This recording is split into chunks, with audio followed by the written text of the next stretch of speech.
Peningkatan tahun 2014 dan 2015 ini ada peningkatan. Presiden Joko Widodo mengusulkan nama Badrodin Haiti sebagai calon Kapolri pada Februari 2015 lalu.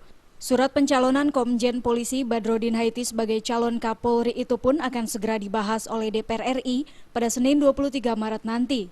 Calon Kapolri Komjen Polisi Badrodin Haiti pun menyatakan kesiapannya untuk mengikuti uji kepatutan dan kelayakan di DPR RI.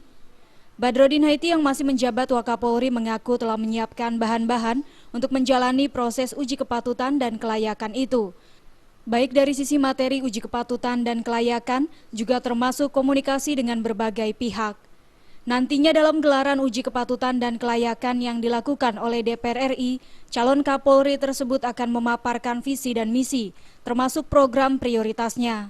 Namun hingga kini untuk waktu pelaksanaan uji kepatutan dan kelayakan belum dapat dipastikan. Ya, jadwal fit proper test belum ada, tetapi kita persiapkan semaksimal mungkin yang bisa kita lakukan. Itu baik itu dari sisi materi fit proper test, termasuk juga komunikasi dengan berbagai pihak. Ya tentu kan yang dipaparkan itu visi misi, program dan kegiatan termasuk program prioritasnya apa, nanti kita akan sampaikan di sana.